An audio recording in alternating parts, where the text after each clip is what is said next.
Ready? Fetch. Good. Sit. Hold.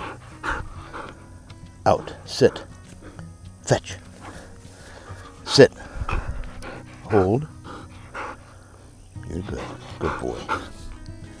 Sit. Out. One of the topics that comes up the most when I try to help people with problems that they have is the whistle sit. Stopping quickly on the whistle, not just coming to a halt. That's called a slow sit or a loopy sit. A lot of dogs have this, and there's several reasons for it.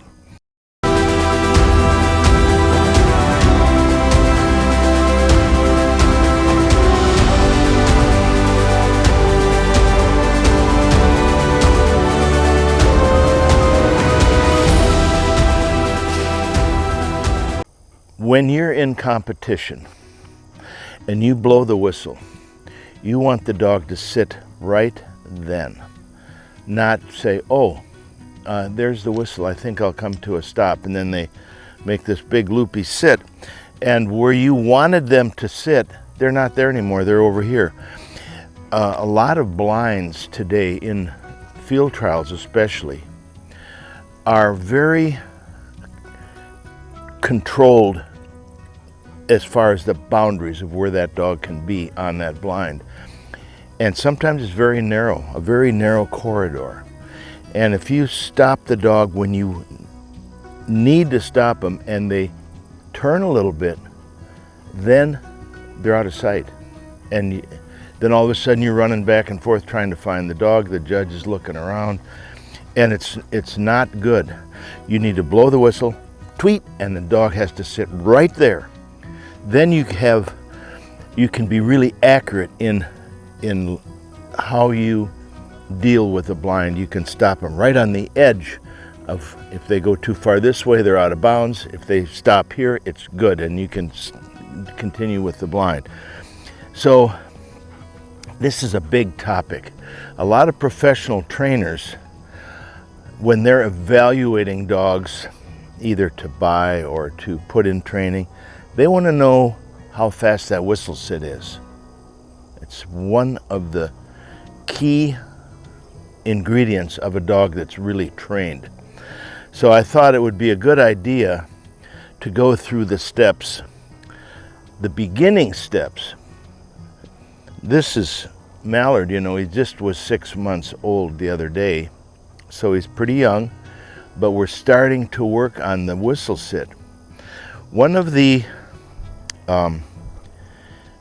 important ingredients of the whistle sit is the timing of the original education. So a lot of people, when they teach sit, they'll blow the whistle. So they're walking along and they sort of wait for the dog to sit. That's not really the best way to teach a fast sit. In the first place, most dogs are taught to sit during single T. I like to start a little earlier than that, but when they get to single T, it's done. So the key is, here, Mallard, I don't know if I've ever really explained this on film, but when you're walking, this is slow motion. The first thing that happens is you're walking is a jerk with a rope. That's the first thing. Then comes the whistle. So it's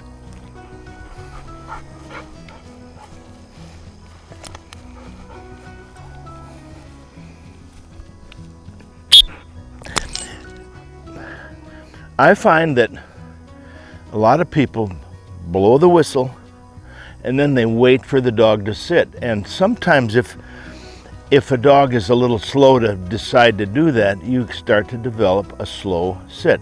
Tweet, and then you're standing there waiting for the dog to sit. And it's better to do the jerk first, then the whistle. So it looks more like this.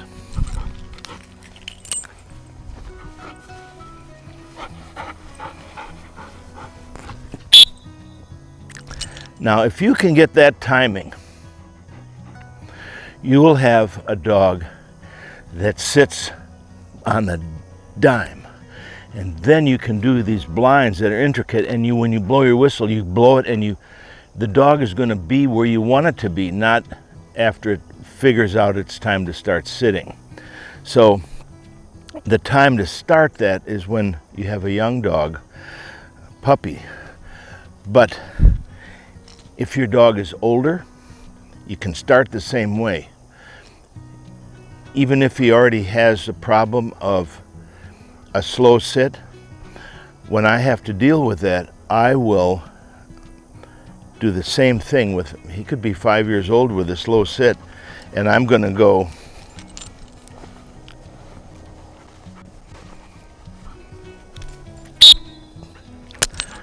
that's the way to start. And if you can get that timing, so it's a jerk and then the whistle right afterwards, then you'll get the fast sit. So whatever stage your dog is in now, if it has a slow sit, start there. Start right with a little rope, and the next step that would be if you're just walking along and the dog is kind of loose like this, not really heeling, just kind of wandering around.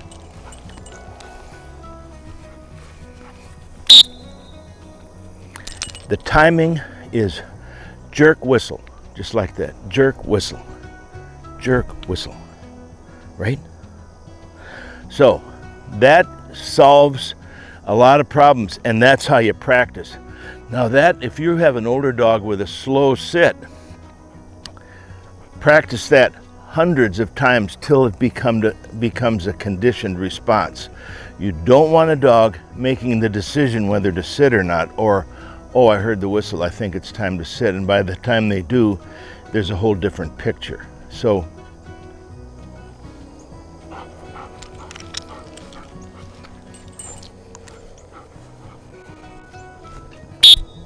good, atta boy, good, okay.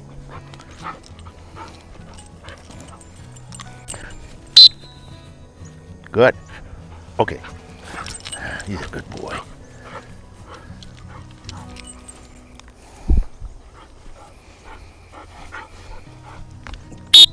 Good, okay.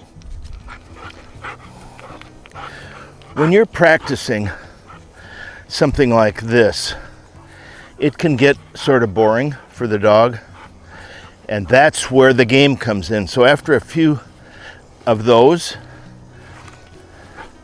a few practice rounds, then you go right into the game. Light, good, attaboy, good. Sit, good, sit. And then you can even slip in a little retrieve, heel, sit,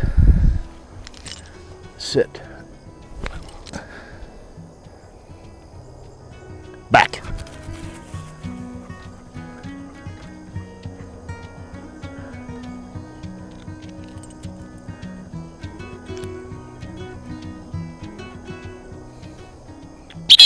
Good.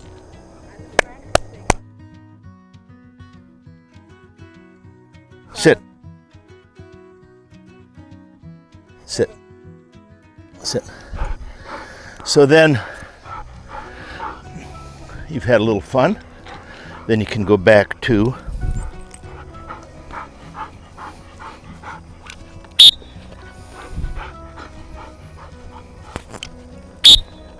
good boy. Okay.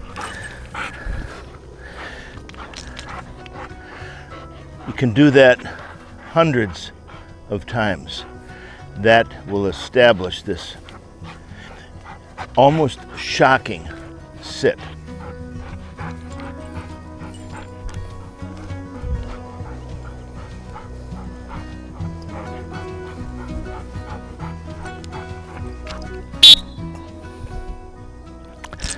Essentially what you're doing is jerking the dog into a sit position, and then it's sit, tweet. You're following up the jerk with the whistle very quickly. I've tried to help people many times with this, and a lot of folks have a little trouble with that timing. So it's important you're almost using the whistle to reinforce the sit command that you've already given with the rope.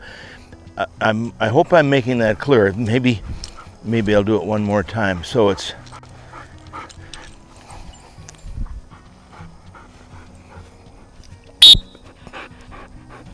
good. Now, if you have a two-sided dog, you try to practice on both sides, so it's just a little more effective. So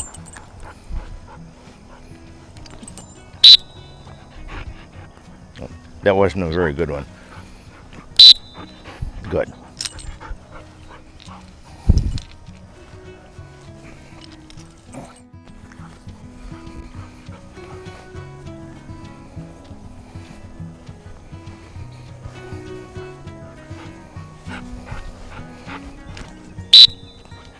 Good boy.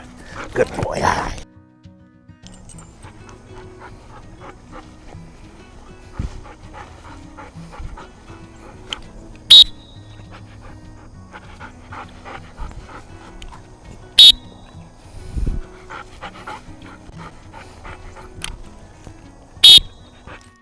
Good. That's the deal on a fast sit.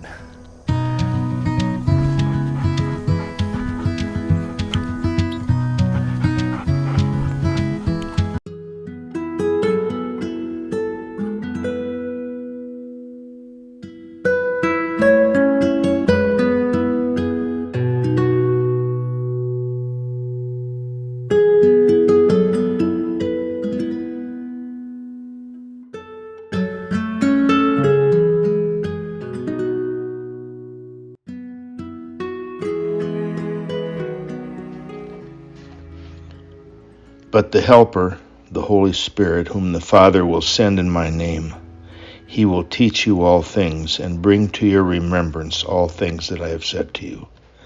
Peace I leave with you, my peace I give to you. Not as the world gives do I give to you. Let not your heart be troubled, neither let it be afraid.